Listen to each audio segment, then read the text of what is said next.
नमस्कार, vision IAS के news today के इस अंक में आप सभी का स्वागत है। इस अंक में हम आपके लिए लेकर आए हैं यूपीएससी परीक्षा की दृष्टि से महत्वपूर्ण कुछ अहम खबरें। इस अंक के साथ मैं हूं दिव्या तोमर।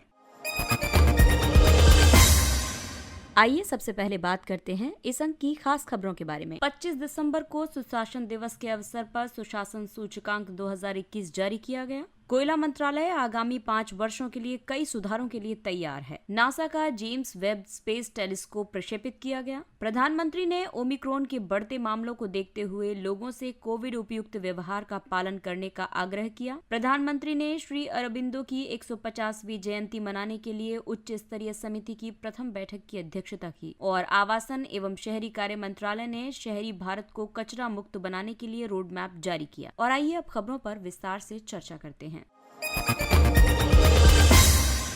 सुशासन दिवस यानी 25 दिसंबर के अवसर पर सुशासन सूचकांक गुड गवर्नेंस इंडेक्स GGI 2021 को जारी किया गया। गुड गवर्नेंस इंडेक्स राज्यों और संघ राज्य क्षेत्रों में अभिशासन यानी कि गवर्नेंस की स्थिति का आकलन करता है। ये राज्यों या जिलों की रैंकिंग को सक्षम बनाता है, साथ ही सुधार के लिए प्रतिस्पर्धी भावना विकसित करते हुए एक तुलनात्मक विश्लेषण भी प्रदान करता है। ये प्रशासनिक सुधार और लोक शिकायत विभाग द्वारा आयोजित एक अर्धवार्षिक अभ्यास है। इसका उद्देश्य एक ऐसा तंत्र तैयार करना है जिसे केंद्र और राज्य सरकारों द्वारा किए गए विभिन्न हस्तक्षेपों के प्रभाव का आकलन करने के लिए राज्यों या संघ राज्य क्षेत्रों में समान रूप से उपयोग किया जा सके। गुड गवर्नेंस इंडेक्स के तहत वर्ष 2020-21 के लिए 10 क्षेत्रों की पहचान की गई है। राज्यों को 4 समूहों में वर्गीकृत किया गया है: उत्तर पूर्वी और पहाड़ी राज्य, संघ राज्य क्षेत्र तथा अन्य राज्य समूह A और समूह B। इस सूचकांक की मुख्य विशेषताओं की बात करें तो वर्ष 2019 के सूचकांक में प्राप्त स्कोर की तुलना में 20 राज्यों ने अपने समग्र गुड गवर्नेंस इंडेक्स स्कोर में सुधार किया है। ग्रुप A राज्यों में गुजरात ने समग्र रैंकिंग में शीर्ष स्थान प्राप्त किया है, जबकि ग्रुप B राज्यों में मध्य प्रदेश शीर्ष स्थान पर है। संघ राज्य क्षेत्रों की रैंकिंग में दिल्ली शीर्ष स्थान पर है। पूर्वोत्तर और पहाड़ी राज्यों की श्रेणी में हिमाचल प्रदेश रैंकिंग में शीर्ष पर है। सुशासन सूचकांक में कई पहलुओं पर ध्यान दिया गया है, जैसे कि कृषि एवं संबद्ध क्षेत्र, वाणिज्य और उद्योग, मानव संसाधन विकास, लोक स्वास्थ्य, सार्वजनिक बुनियादी ढांचे और उपयोगिताएं, आर्थिक अभिशासन, सामाजिक कल्याण और विकास, न्यायिक एवं लोक सुरक्षा, पर्यावरण और नागरिक केंद्रित अभिशासन।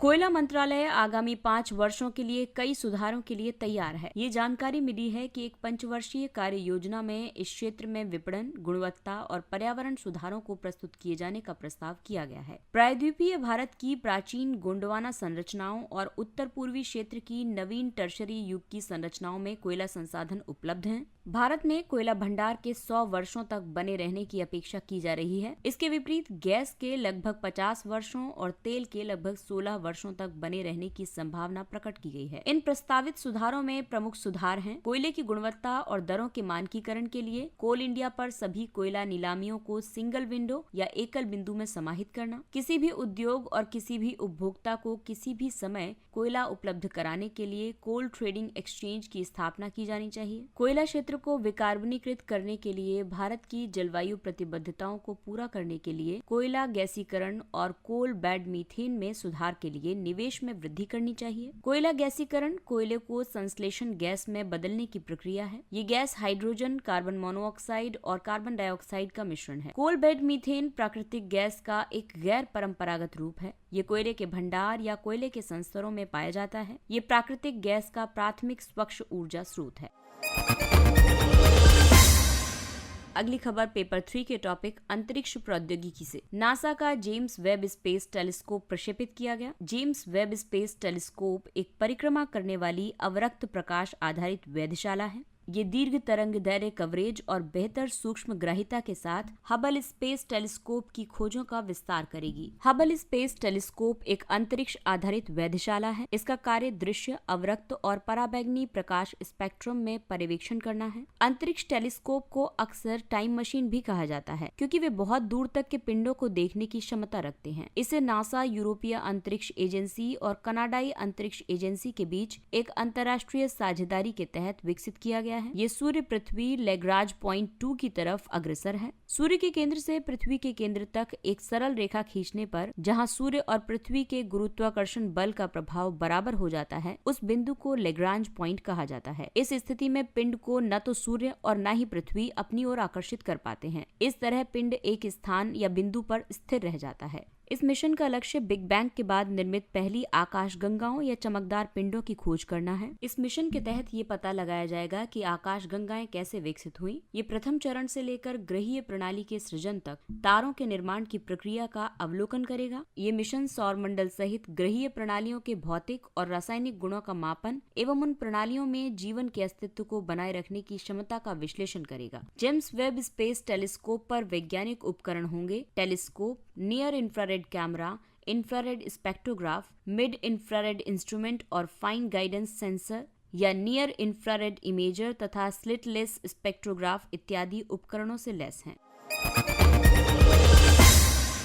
अगली खबर कोविड से संबंधित है। प्रधानमंत्री ने ओमिक्रॉन के बढ़ते मामलों को देखते हुए लोगों से कोविड उपयुक्त व्यवहार का पालन करने का आग्रह किया है। राष्ट्र के नाम अपने संबोधन में प्रधानमंत्री ने कई घोषणाएं की हैं, जिनमें शामिल है 3 जनवरी 2022 से 15 से 18 वर्ष की आयु के किशोरों के लिए टीकाकरण कार्यक्रम आरंभ किया जाएगा। 10 जनवरी 2022 से स्वास्थ्य कर्मी और फ्रंटलाइन वर्कर्स के लिए टीके की एक प्रिकॉशन डोज। इसके अलावा और भी कई बीमारियों वाले और 60 वर्ष से अधिक आयु के लोग अपने डॉक्टरों की सलाह पर 10 जनवरी 2022 से प्रिकॉशन डोज लेने के लिए पात्र होंगे। प्रधानमंत्री ने ये भी आश्वासन दिया है कि देश शीघ्र ही नेजल वैक्सीन और विश्व की प्रथम डीएनए वैक्सीन विकसित करेगा। नाक के म्यूकस की संगठित प्रतिरक्षा प्रणाली की वजह से नासिका मार्ग में टीकाकरण की उत्कृष्ट संभावना है। इसके अन्य लाभों में शामिल है नॉन इन्वेसिव उपयोग में सरलता, सुई से जुड़े जोखिमों का उन्मूलन और विस्तार योग्य निर्माण। डीएनए और आरएनए दोनों ही जीन आधारित टीके हैं। पारंपरिक टीकों में शरीर में वायरस या बैक्टीरिया के दुर्बल रूप को इंजेक्ट किया जाता है। इनके विपरीत जीन आधारित टीकों के तहत प्रतिरक्षा अनुक्रिया को प्रोत्साहित करने के लिए वायरस के स्वयं के जीन के हिस्से का उपयोग किया जाता है।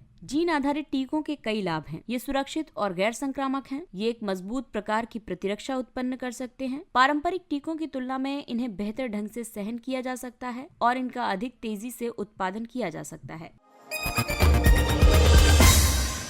प्रधानमंत्री ने श्री अरबिंदो की 150वीं जयंती मनाने के लिए उच्च स्तरीय समिति की प्रथम बैठक की अध्यक्षता की। श्री अरबिंदो की 150वीं जयंती 15 अगस्त 2022 को है और संयोगवश ये भारत की स्वतंत्रता के 75 वर्ष पूरे होने के अवसर के साथ मनाई जाएगी। प्रधानमंत्री ने श्री अरबिंदो के क्रांति और विकास के दर्शन के 2 पहलुओं एवं महामानव के निर्माण के लिए नर से नारायण के विचार को भी रेखांकित किया। अरबिंदो घोष के मूल्यों की बात करें तो ये क्रांतिकारी थे, राष्ट्रवादी थे, कवि, शिक्षाविद और दार्शनिक भी थे। श्री अरबिंदो ने आध्यात्मिक विकास के माध्यम से संसार में पवित्र जीवन जीने के दर्शन का प्रतिपादन किया। इसके अलावा ध्यान, भारतीय दर्शन और वेदों के महत्व पर भी बल दिया, इसलिए उन्हें योगी के रूप में जाना जाता है। वर्ष 1893 में उन्होंने राज्य सेवा अधिकारी के रूप में अपनी सेवाएं प्रदान की थी। वर्ष 1902 से 10 के बीच उन्होंने भारत के स्वतंत्रता संग्राम में सक्रिय रूप से भाग लिया था। उन्हें अलीपुर बम षड्यंत्र मामले में गिरफ्तार किया गया था। कारावास से मुक्त होने के बाद वे पांडिचेरी चले गए, जहां उन्होंने श्री अरबिंदो आश्रम की 1926 में स्थापना की। श्री अरबिंदो की साहित्यिक कृतियों में शामिल है आर्य, जो कि एक पत्रिका थी, वंदे मातरम, जो कि समाचार पत्र था, और अन्य लेखन में शामिल है Divya Jeevan, synthesis of yoga and Savitri, essays on the Gita, human cycle, ideal of human unity, on the Veda आदि। श्री अरबिंदो को 2 बार नोबेल पुरस्कार के लिए नामांकित किया गया था। वर्ष 1943 में साहित्य में नोबेल पुरस्कार के लिए और 1950 में नोबेल शांति पुरस्कार के लिए।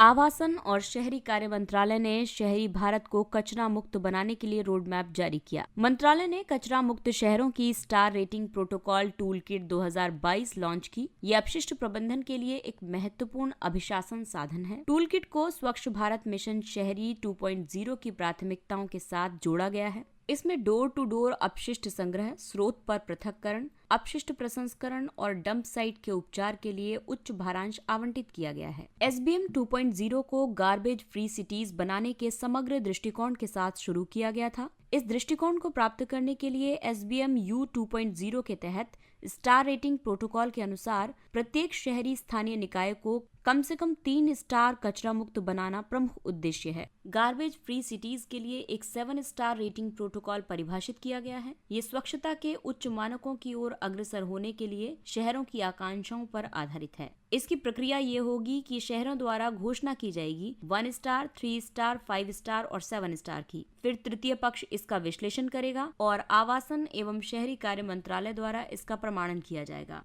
मौजूदा गार्बेज फ्री सिटीज प्रोटोकॉल को संशोधित करने और मूल्यांकन प्रक्रिया को सरल बनाने के लिए टूलकिट को आवश्यक समझा गया, ताकि प्रत्येक शहरी स्थानीय निकाय गार्बेज फ्री सिटीज प्रमाणन के लिए आवेदन करने के लिए प्रेरित हो सके। स्वच्छ भारत मिशन शहरी 2.0 और 15वें वित्त आयोग दोनों से सरकारी निधियां प्राप्त करने के लिए शहरी स्थानीय निकायों द्वारा कम से कम 1 स्टार प्रमाणन प्राप्त करना एक आवश्यक शर्त बनाई गई है। आइए अब बात करते हैं कुछ अन्य महत्वपूर्ण सुर्खियों के बारे में। एक नवगठित पैनल नागालैंड से अफसपा को हटाने की संभावनाओं पर विचार करेगा। इस पैनल का गठन राज्य में सशस्त्र बलों द्वारा नागरिकों की हत्या की पृष्ठभूमि में किया गया है। इस पैनल में नागालैंड के मुख्य सचिव और पुलिस महानिदेशक सहित 5 सदस्य होंगे। सशस्त्र बल विशेष शक्तियां अधिनियम यानी अफसपा 1958 सशस्त्र बलों को अशांत क्षेत्रों में कानून व्यवस्था स्थापित करने के लिए असाधारण शक्तियां और उन्मुक्तियां प्रदान करता है। वर्तमान में अफसपा जम्मू और कश्मीर, नागालैंड, असम, मणिपुर के कुछ हिस्सों और अरुणाचल प्रदेश के कुछ हिस्सों में प्रभावी है। श्यामा प्रसाद मुखर्जी रूर्बन मिशन यानी SPMRM, इसके कार्यान्वयन में तेलंगाना पहले स्थान पर रहा है, वहीं तमिलनाडु दूसरे और गुजरात तीसरे स्थान पर रहा है। श्यामा प्रसाद मुखर्जी रूर्बन मिशन का उद्देश्य स्थानीय आर्थिक विकास को प्रोत्साहित करना, बुनियादी सेवाओं में वृद्धि करना और सुनियोजित रूर्बन क्लस्टर निर्मित करना है। इसे ग्रामीण विकास मंत्रालय द्वारा देश भर में 300 क्लस्टर्स में लागू किया जा रहा है। इस मिशन के तहत डिजाइन किए गए परिणाम हैं ग्रामीण शहरी विभाजन को समाप्त करना, जैसे कि आर्थिक, तकनीकी और सुविधाओं एवं सेवाओं से संबंधित विभाजन, ग्रामीण क्षेत्रों में निर्धनता और बेरोजगारी को कम करने पर बल देते हुए स्थानीय आर्थिक विकास को प्रोत्साहित करना और ग्रामीण क्षेत्रों में निवेश आकर्षित करना। पुनरुत्थान वितरण क्षेत्र योजना RDSS, इसका उद्देश्य वितरण अवसंरचना के आधुनिकीकरण और सुदृढ़ीकरण के लिए वित्तीय सहायता प्रदान करके विद्युत वितरण कंपनियों की दक्षता और स्थिरता में सुधार करना है। इस योजना के तहत असम और मेघालय सबसे अग्रणी राज्य हैं। पुनरुत्थान वितरण क्षेत्र योजना के तहत प्रमुख हस्तक्षेप होंगे। 100% सिस्टम मीटरिंग सुनिश्चित करने के लिए गतिविधियों को शुरू करने के लिए सहयोग किया जाएगा। प्रीपेड स्मार्ट मीटरिंग लागू की जाएगी, ऊर्जा लेखांकन किया जाएगा और घाटे को कम करने के लिए बुनियादी ढांचे से जुड़े कार्यों को लागू किया जाएगा। प्रधानमंत्री युवा योजना YUVA यानी युवा, आगामी और बहुमुखी लेखक। शिक्षा मंत्रालय के अधीन नेशनल बुक ट्रस्ट ने प्रधानमंत्री युवा योजना के तहत 75 लेखकों के चयन की घोषणा की है। युवा भारत एट 75 परियोजना का एक हिस्सा है, जो कि आजादी का अमृत महोत्सव का भाग है। इसका उद्देश्य भुलाए जा चुके नायकों, स्वतंत्रता सेनानियों आदि जैसे विषयों पर लेखकों की युवा पीढ़ी के दृष्टिकोण को सामने लाना है। इसका उद्देश्य 30 वर्ष से कम आयु के 75 इच्छुक लेखकों को प्रशिक्षित करना है, जो स्वयं को अभिव्यक्त करने और भारत और इसकी संस्कृति एवं साहित्य को विश्व स्तर पर प्रस्तुत करने के लिए तैयार है। मेंटरशिप योजना के तहत 6 महीने की अवधि के लिए प्रत्येक लेखक को 50,000 रुपए प्रति माह की समेकित छात्रवृत्ति का भुगतान किया जाएगा। विधिक माप विज्ञान अधिनियम 2009। केंद्र सरकार व्यवसायों और उपभोक्ताओं के लिए अनुपालन बोझ को कम करने के लिए विधिक माप विज्ञान अधिनियम यानी LMA को अपराध से मुक्त करने के लिए प्रयासरत है। ये कानून उपभोक्ता मामले विभाग द्वारा प्रशासित है। इसका उद्देश्य बाट और माप से संबंधित मानकों को लागू करना और बाट, माप और अन्य सामानों में व्यापार एवं वाणिज्य को विनियमित करना है। अपने मौजूदा स्वरूप में इस कानून में कुछ अपराधों के लिए जुर्माने के अलावा कारावास का प्रावधान भी किया गया है। कावी चित्रकारी। कावी पुर्तगालियों द्वारा आरंभ की गई भित्ति चित्रकारी की एक शैली है। इसमें चमकीले लाल और सफेद रंगों का प्रयोग किया जाता है। इसे फ्रेस्को की तरह गीले पलस्तर पर किया जाता है। फ्रेस्को ताजा चूने के पलस्तर पर भित्ति चित्र बनाने की एक तकनीक है। इसका नाम काव से लिया गया है। ये लेटराइट मृदा में पाया जाने वाला एक लाल वर्णक है। इसका उपयोग पलस्तर की सफेद पृष्ठ सतह पर चित्र बनाने के लिए किया जाता है। कावी चित्रकारी में एकमात्र लाल रंग का ही उपयोग किया जाता है। ये चित्रकारी कोंकण क्षेत्र में विशेष रूप से गोवा, महाराष्ट्र और कर्नाटक के मंदिरों में देखी जा सकती है। मिशन सागर। मिशन सागर के एक भाग के रूप में भारतीय नौसेना के पोत केसरी ने मोजाम्बिक के बंदरगाह मापुटो में प्रवेश किया। मिशन सागर हिंद महासागर क्षेत्र के देशों को कोविड-19 संबंधी सहायता देने के लिए भारत की एक पहल है। इसे मई 2020 में आरंभ किया गया था। भारत की मानवीय सहायता में आवश्यक खाद्य पदार्थों, दवाओं और आयुर्वेदिक दवाओं की आपूर्ति और चिकित्सा सहायता टीमों की तैनाती शामिल है।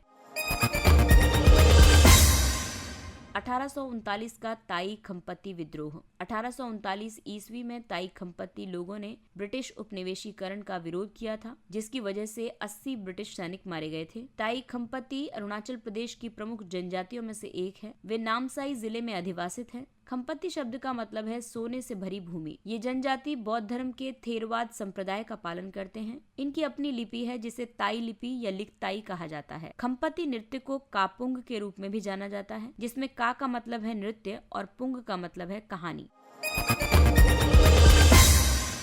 आइए अब बात करते हैं सुर्खियों में रहे व्यक्तित्व के बारे में। आर्क बिशप डेसमंड टुटू ये एक दीर्घावधि रंगभेद विरोधी एक्टिविस्ट और शांति प्रचारक थे, जिन्हें व्यापक रूप से दक्षिण अफ्रीका का नैतिक विवेक माना जाता था। इनके मूल्यों की बात करें तो ये निष्कलंक नैतिकता में विश्वास रखने वाले और सदाचार एवं पूर्ण सत्यनिष्ठा का पालन करने वाले व्यक्ति थे। वे मानवाधिकारों के रक्षक एवं उत्पीड़ितों के लिए अभियान के संचालक थे। डेसमंड टुटू ने रंगभेद व्यवस्था के दौरान अश्वेत लोगों के उत्पीड़न का विरोध किया। ट्रुथ एंड रिकंसिलिएशन कमीशन, जो कि रंगभेद युग के दौरान किए गए अपराधों की जांच के लिए स्थापित किया गया था, इसकी सुनवाइयों में भी इन्होंने महत्वपूर्ण भूमिका निभाई। रंगभेद के बाद के दक्षिण अफ्रीका के नृजातीय मिश्रण का वर्णन करने के लिए रेनबो नेशंस शब्द गढ़ने का श्रेय भी इनको दिया जाता है। इन्हें वर्ष 1984 में नोबेल शांति पुरस्कार से सम्मानित किया गया था। मौलाना वहीदुद्दीन खान। वहीदुद्दीन खान एक इस्लामी विद्वान, आध्यात्मिक नेता और शांति समर्थक के रूप में वर्ष 2021 के पद्म विभूषण पुरस्कार विजेताओं में शामिल हैं। ये अंतर धार्मिक संवाद और सद्भाव के महान समर्थक रहे हैं। ये अपने गांधीवादी विचारों के लिए विख्यात और धार्मिक सुधारक रहे हैं। वहीदुद्दीन खान ने इस्लाम के आध्यात्मिक ज्ञान, धर्म के आधुनिकता से संबंध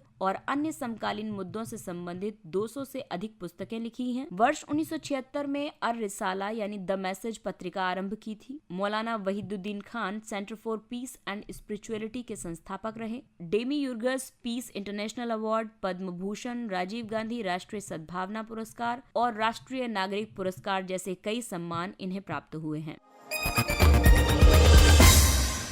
और आइए अब बात करते हैं सुर्खियों में रहे स्थलों के बारे में। Golan Heights. हाल ही में इजराइल की सरकार ने गोलन हाइट्स में अधिवासित यहूदी आबादी को दोगुना करने की योजना को स्वीकृति प्रदान की है। गोलन हाइट्स एक चट्टानी पठार है। ये पश्चिम में जॉर्डन नदी और गैलिली सागर, उत्तर में माउंट हेरमोन और पूर्व एवं दक्षिण में यरमुक नदी से घिरा हुआ है। इजराइल द्वारा युद्ध में विजयी होने से पहले वर्ष 1967 तक गोलन हाइट्स सीरिया का भाग था। इसके साथ ही ये अंक समाप्त होता है। अगले अंक में फिर मुलाकात होगी कुछ अन्य महत्वपूर्ण खबरों के साथ। तब तक सावधानी बरतिए, क्योंकि कोरोना अभी समाप्त नहीं हुआ है। इसलिए मास्क पहनें, सुरक्षित दूरी बनाए रखें, हाथ और चेहरा साफ रखें और टीकाकरण अवश्य करवाएं। और अब हमें यानी विजन IAS की पूरी टीम को दीजिए इजाजत। नमस्कार।